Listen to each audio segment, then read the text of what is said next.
بسم اللہ الرحمن الرحیم۔ عزیز طلباء، السلام علیکم ورحمۃ اللہ وبرکاتہ۔ گزشتہ لیکچر میں ہم نے مولانا ظفر علی خان کی نظم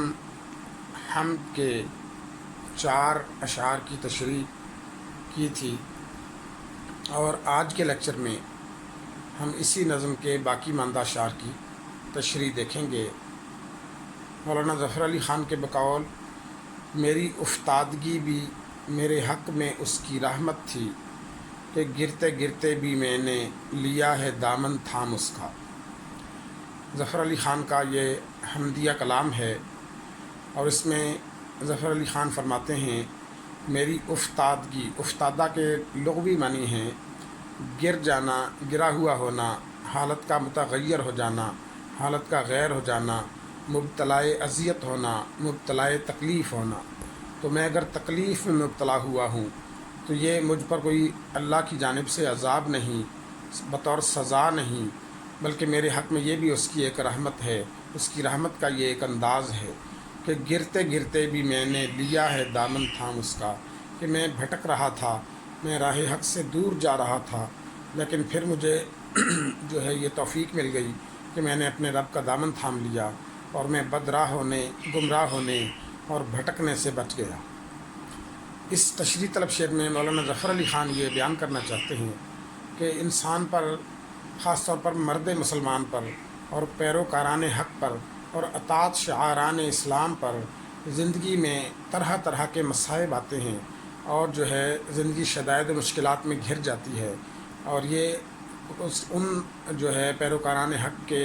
لیے اللہ کی جانب سے کوئی سزا یا عذاب نہیں ہوتا، بلکہ ان کی آزمائش مقصود ہوتی ہے۔ اللہ نے اپنے بڑے بڑے صالح بندوں کو آزمایا، اور جو ہے قرآن حکیم میں ان کا ذکر بھی کیا، اور قرآن پاک میں اللہ رب العالمین یہ فرماتے ہیں کہ وَلَنَبْلُوَنَّكُمْ بِشَيْءٍ مِّنَ الْخَوْفِ وَالْجُوعِ وَنَقْصٍ مِّنَ الْأَمْوَالِ وَالْأَنفُسِ وَالثَّمَرَاتِ، کہ ہم البتہ تم کو آزمائیں گے، بِشَيْءٍ مِّنَ الْخَوْفِ، قدر خوف سے، والجوع اور بھوک سے، ونقص من الاموال، مالوں کی کمی سے، والانفس اور جانوں کی کمی سے، والثمرات اور پھلوں کی کمی سے، وبشر الصابرین، اور صبر کرنے والوں کے لیے بشارت ہے، الذین اذا اصابتهم مصیبۃ، کہ جب ان پر کوئی مصیبت آتی ہے، قالوا انا للہ و انا الیہ راجعون، وہ کہتے ہیں کہ ہم اللہ ہی کے لیے ہیں اور ہمیں اسی کی جانب لوٹ جانا ہے۔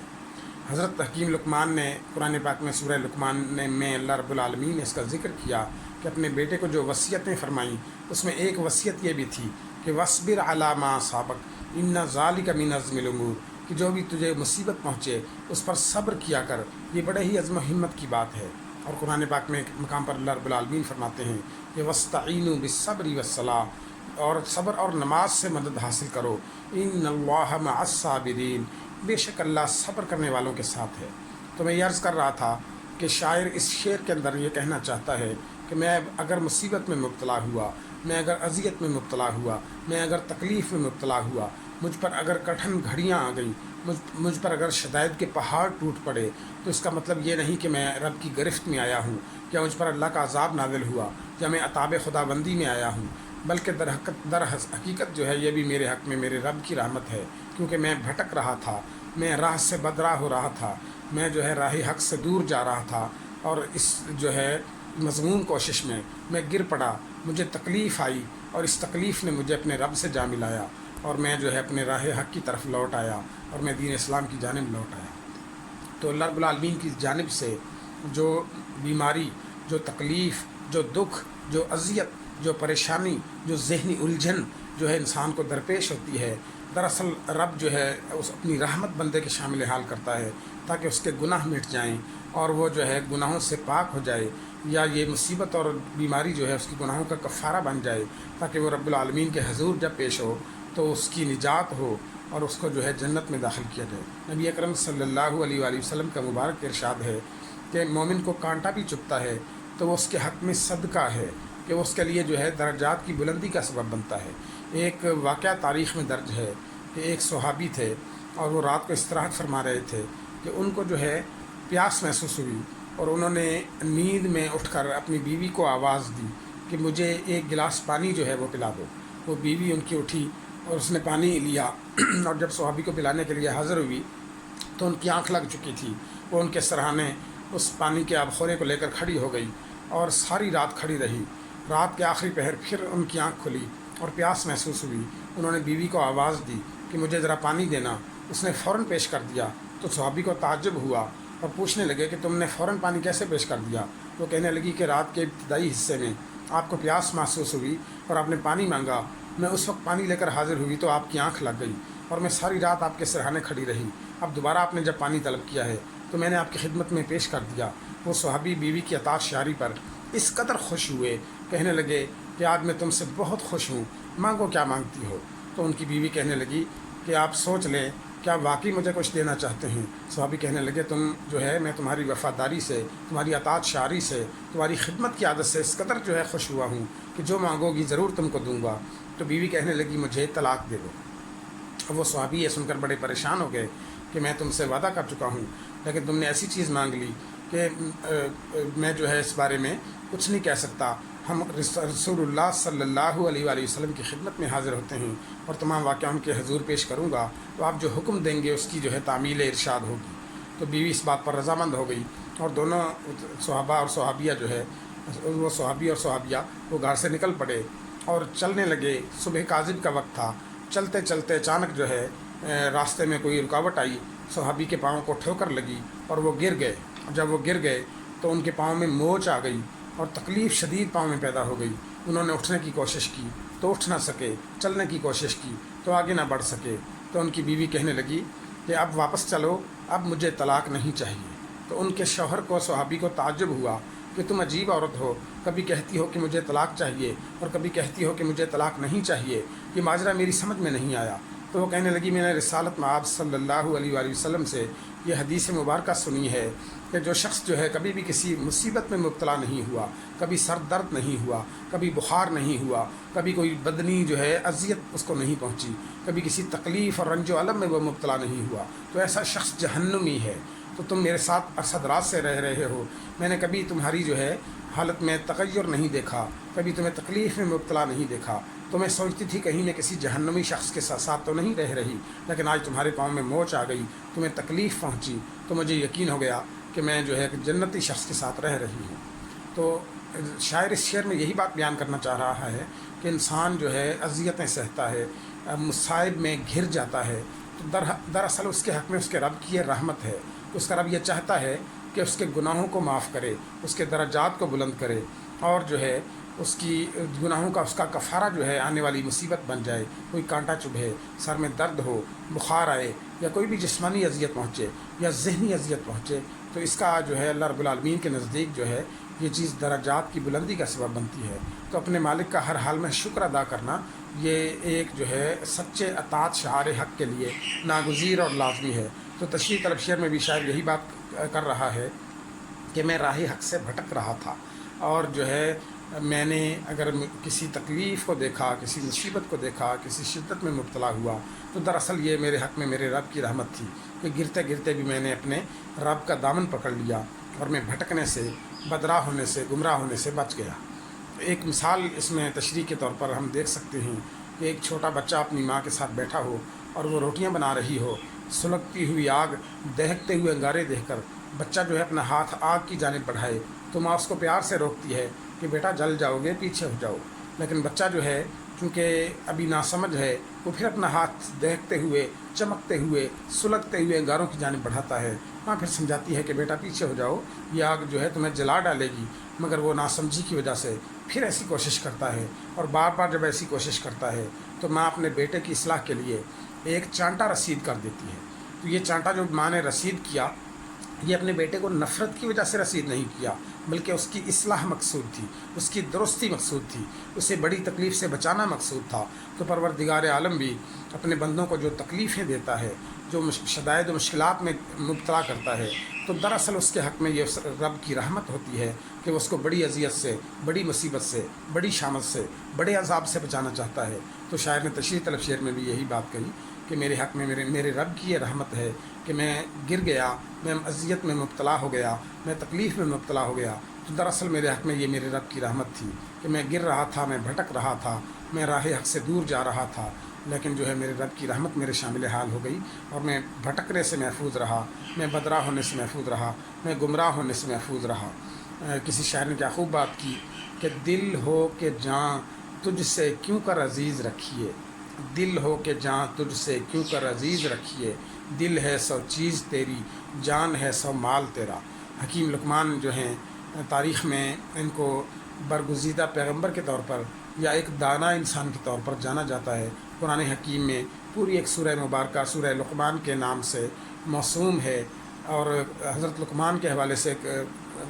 حکایت جو ہے شیخ سعدی رحمۃ اللہ علیہ بیان کرتے ہیں کہ یہ غلام تھے، حبشی النسل تھے، اور ان کا مالک ان سے بہت محبت کرتا تھا۔ تو ایک مرتبہ کہیں سے بے موسمی پھل آیا، خربوزہ آیا جس کا موسم نہ تھا، تو ان کے مالک کی یہ عادت تھی کہ وہ جب بھی کھانا کھانے بیٹھتا پہلے لقمان کو کھانا کھلاتا اور پھر پس خوردہ بچا ہوا جو ہے وہ خود کھایا کرتا تھا۔ کسی نے پوچھا کہ تم ایسا کیوں کرتے ہو، یہ تو تمہارا غلام ہے، اور عموماً مالک جو ہے کھانا کھا کر جو بچ جاتا ہے پس خوردہ ہوتا ہے وہ اپنے ملازمین کو دیا کرتے ہیں، اپنے نوکروں کو دیا کرتے ہیں، لیکن تم جو ہے اس کو کھانا کھلانے کے بعد جو بچتا ہے وہ کھاتے ہو، اس میں کیا راز ہے؟ تو ان کا مالک کہنے لگا کہ یہ بڑا دانا انسان ہے، بڑا زیرک انسان ہے، بڑا ذی فہم انسان ہے، بڑا صاحب بصیرت انسان ہے، بڑا ذی شعور انسان ہے، اور میں اس کا بچا ہوا کھانا اس لیے کھاتا ہوں کہ چٹکی بھر بصیرت مجھے بھی مل جائے۔ تو لقمان حکیم کہیں دور گئے ہوئے تھے، وہ خربوزہ جس کا موسم نہ تھا، مالک کا بڑا دل للچایا، بڑی طبیعت آمادہ ہوئی کہ میں اسے کھا لیتا ہوں،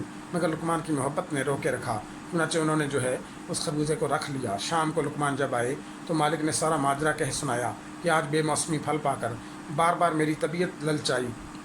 کہ میں اسے جو ہے خربوزے کو کھا لوں، مگر تمہاری محبت نے مجھے روک لیا۔ پھر اس مالک نے اپنے ہاتھ سے خربوزے کی کاشیں بنائیں اور ایک ایک کر کے لقمان کو پیش کرنے لگا۔ لقمان اسے بڑی رغبت سے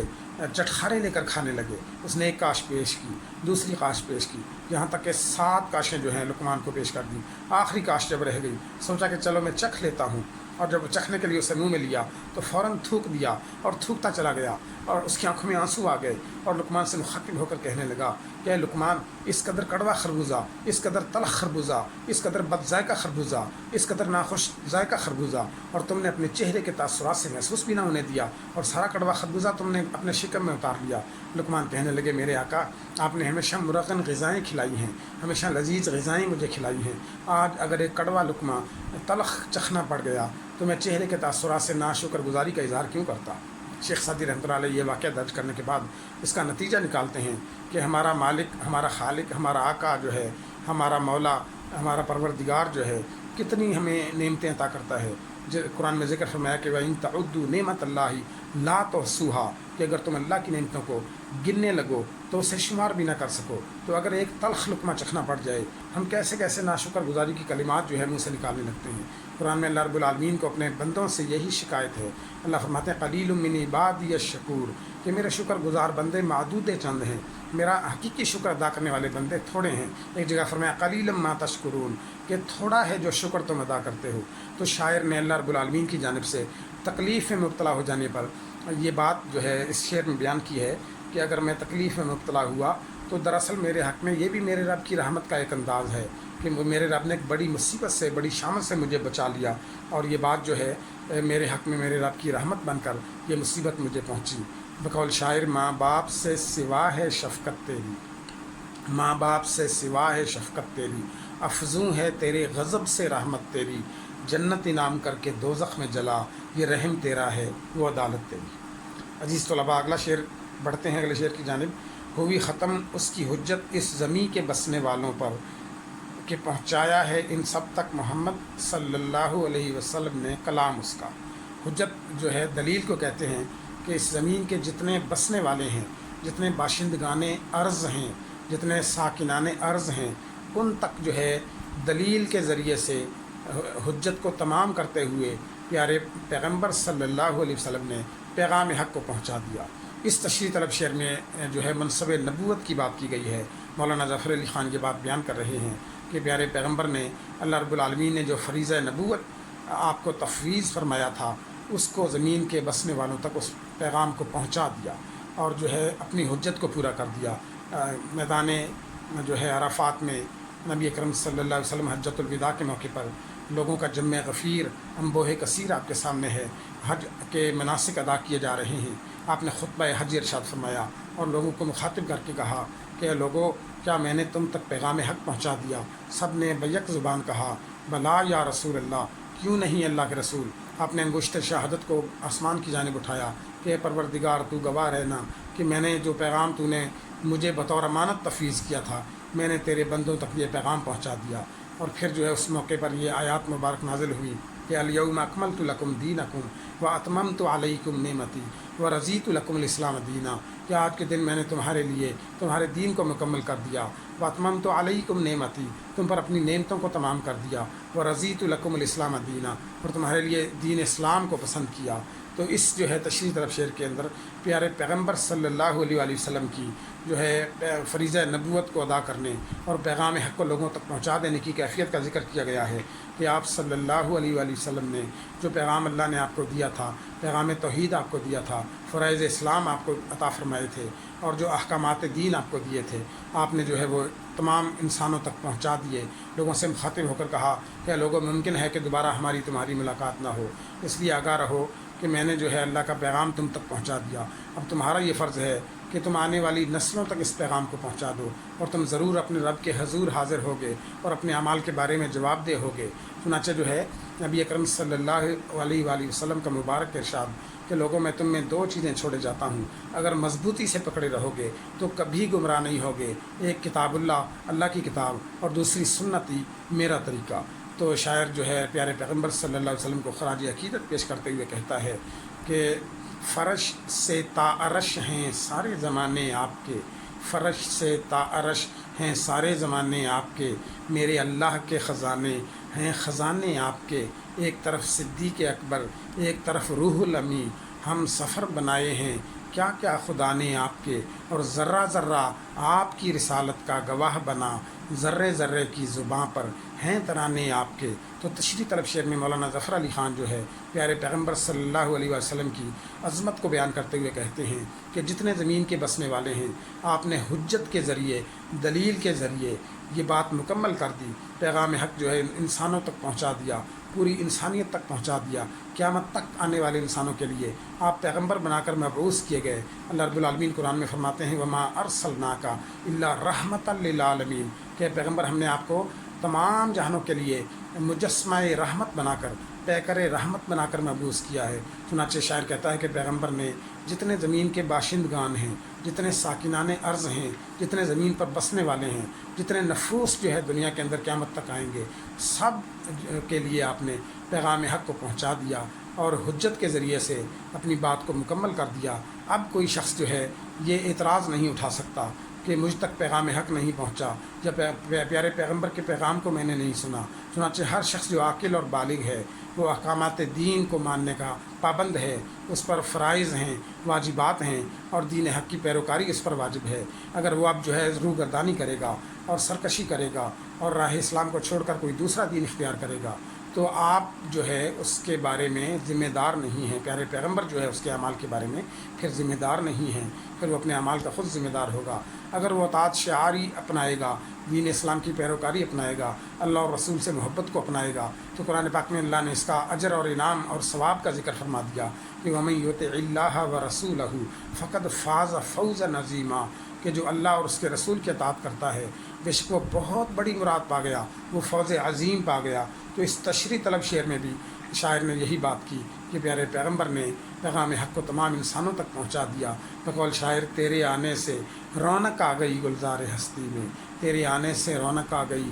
گلزار ہستی میں، شریک حال قسمت ہو گیا پھر فضل ربانی، تیرا در ہو میرا سر ہو میرا دل ہو تیرا گھر ہو، تمنا مختصر سی ہے مگر تمہید طولانی۔ عزیز طلباء، اس نظم کا حمد کا آخری شعر جو مولانا ظفر علی خان نے تحریر کیا،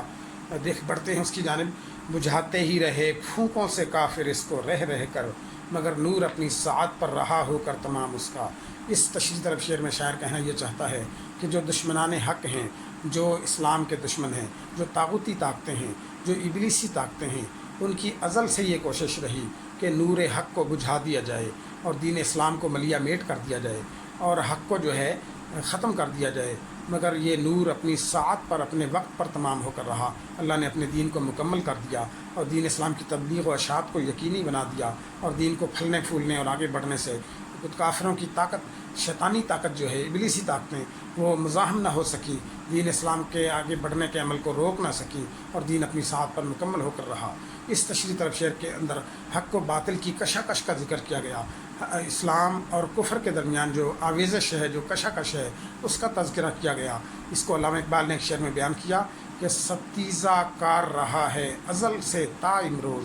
ستیزہ کار رہا یعنی الجھتا رہا، ٹکراتا رہا، ستیزہ کار رہا ہے ازل سے تا امروز، چراغ مصطفی سے شرار بولہبی، کہ دین حق کی اور باطل کی ہمیشہ جنگ رہی ہے۔ اور اللہ رب العالمین نے قرآن میں واضح طور پر ارشاد فرما دیا کہ جاء الحق و زہق الباطل ان الباطل کان زہوقا، کہ حق آ گیا اور باطل مٹ گیا، بے شک باطل مٹ ہی جانے کے لیے ہے۔ اللہ رب العالمین نے پیارے پیغمبر کو حق دے کر مبعوث فرمایا۔ چنانچہ قرآن میں فرمایا کہ یاسین والقرآن الحکیم انک لمن المرسلین علی صراط مستقیم، کہ یاسین اور حکمت بھرے قرآن کی قسم، بے شک آپ سچے رسولوں میں سے ہیں، علی صراط مستقیم، سیدھے راستے پر ہیں۔ تو پیارے پیغمبر جو ہے رب العالمین کا دین حق لے کر دنیا میں تشریف لائے، اور شاعر اس کیفیت کو بیان کرتا ہے کہ حضور آئے تو سر آفرینش پا گئی دنیا۔ آفرینش دنیا کو کہتے ہیں، سر آفرینش دنیا کا بھید۔ نبی پاک کے تشریف لانے سے دنیا نے دنیا کی حقیقت کو جان لیا۔ حضور آئے تو سر آفرینش پا گئی دنیا، اندھیروں سے نکل کر روشنی میں آ گئی دنیا، بجھے چہروں سے زنگ اترا، سطح چہروں پہ نور آیا۔ حضور آئے تو انسانیت کو جینے کا شعور آیا۔ پیارے پیغمبر جو ہے تعلیمات حق لے کر مبعوث ہوئے، اور آپ نے دنیا والوں تک یہ پیغام پہنچا دیا، مگر کفریہ طاقتیں، طاغوتی طاقتیں اور جو ہے ابلیسی طاقتیں ہمیشہ اس کوشش میں رہیں کہ نور حق کو بجھا دیا جائے اور دین اسلام کی اشاعت کو روک دیا جائے، مگر پروردگار عالم اپنے دین کی بالادستی چاہتے ہیں۔ چنانچہ انہوں نے پیارے پیغمبر کی تائید و نصرت فرمائی، اور یہ دین حق جو ہے اس کو آپ نے پھیلایا، تکلیفیں اٹھا کر، شدائد برداشت کر کے، مصیبتیں اٹھا کر، طرح طرح کی اذیتیں سہ کر، دل آزار کلمات جو ہے اپنے جو دل پر برداشت کیے اور خاموش رہے، مگر دین حق کی اشاعت جو ہے یہ کرتے رہے۔ چنانچہ شاعر کہتا ہے کہ کافر یہ چاہتے ہیں کہ اللہ کے نور کو اپنی پھونکوں کے ذریعے سے بجھا دیں۔ اللہ رب العالمین نے قرآن حکیم میں بھی اس کا ذکر فرمایا کہ یریدون ان یطفئوا نور اللہ بافواہہم واللہ یتم نورہ ولو کرہ الکافرون، کہ کفار یہ ارادہ کرتے ہیں کہ اللہ کے نور کو اپنی پھونکوں سے بجھا دیں، اور اللہ اپنے نور کو تمام کر کے رہے گا، دین حق کو تمام کر کے رہے گا، اپنے دین کو مکمل کر کے رہے گا، ولو کرہ الکافرون، چاہے کافر طبقے کو یہ بات ناپسند ہی کیوں نہ ہے۔ کسی شاعر نے کیا خوب کہا کہ نور خدا ہے کفر کی حرکت پہ خندہ زن، نور خدا ہے کفر کی حرکت پہ خندہ زن، پھونکوں سے یہ چراغ بجھایا نہ جائے گا۔ تو اللہ کا دین جو ہے وہ تمام ہو کر رہا، مکمل ہو کر رہا، پیغام حق جو ہے دنیا تک پہنچ کر رہا۔ دین اسلام کی تکمیل کا ذکر قرآن میں اللہ نے فرمایا کہ الیوم اکملت لکم دینکم واتممت علیکم نعمتی ورضیت لکم الاسلام دینا، کہ آج کے دن میں نے تمہارے لیے تمہارے دین کو تمام کر دیا، اپنی نعمتوں کو تم پر مکمل کر دیا، اور دین اسلام کو تمہارے لیے پسند کیا۔ ایک دوسرے مقام پہ اللہ فرماتے ہیں ان الدین عند اللہ الاسلام، کہ دین تو اللہ کے نزدیک دین اسلام ہی ہے۔ اور ایک اور مقام پہ فرمایا ومن یبتغی غیر الاسلام دینا فلن یقبل منہ، کہ دین اسلام کے سوا کوئی کسی اور دین کو چاہے گا ہرگز وہ اس سے قبول نہیں کیا جائے گا۔ تو ابو جہل، ابو لہب، عتبہ، شیبہ اور جتنے اسلام کے دشمن تھے وہ ہمیشہ اس کوشش میں لگے رہے کہ کسی طرح سے دین اسلام کی اشاعت کو روک دیں، مگر پیارے پیغمبر نے اپنا خون بہا کر جو ہے اور راتوں کو بیدار رہ کر اور ایک شخص کے در پر 10 12 مرتبہ حاضر ہو کر اور تمام تر مشکلات کے باوجود جو ہے اللہ کے دین کے اشاعت کے لیے ہر کوشش جو ہے وہ کر دیکھی، اور آپ نے تبلیغ حق کے لیے اپنا جو ہے تن من دھن سب کچھ قربان کیا۔ اللہ رب العالمین جو ہے آپ سے راضی ہوئے، فرمایا وَلَسَوْفَ يُعْطِيكَ رَبُّكَ فَتَرْضَىٰ، کہ ان قریب آپ کا رب آپ کو اس قدر عطا کرے گا کہ آپ راضی ہو جائیں گے۔ چنانچہ شاعر اس تشریح طرف شعر کے اندر بھی یہی بات کر رہا ہے کہ کافروں کی، مشرکوں کی، بے دین لوگوں کی، دشمنان حق کی اور طاغوتی طاقتوں کی اور باطل قوتوں کی ہمیشہ سے یہ کوشش رہی کہ دین حق کی اشاعت کو روک دیا جائے۔ بقول علامہ اقبال کہ باطل سے دبنے والے اے آسماں نہیں ہم، باطل سے دبنے والے اے آسماں نہیں ہم، 100 بار کر چکا ہے تو امتحان ہمارا، مغرب کی وادیوں میں گونجی آذاں ہماری، تھمتا نہ تھا کسی سے سیل رواں ہمارا، چنانچہ دین اسلام پھیلتا چلا گیا، اور حضرت عمر رضی اللہ تعالیٰ عنہ کے دور میں 44 لاکھ مربع میل تک اسلامی حکومت کی توسیع ہو گئی، اور اس طرح قیامت تک آنے والے انسان جو ہیں اللہ تعالیٰ کے اس دین کی پیروکاری کرتے رہیں گے، حق پھیلتا رہے گا، حق بڑھتا رہے گا، اور کافر جو ہیں وہ ہمیشہ پسپا رہیں گے، ہمیشہ وہ مذموم رہیں گے، ہمیشہ وہ جو ہے پست رہیں گے، اور ہمیشہ شکست سے اور ہزیمت سے دوچار رہیں گے، جبکہ اللہ رب العالمین کو یہ اس کا مقصود یہ ہے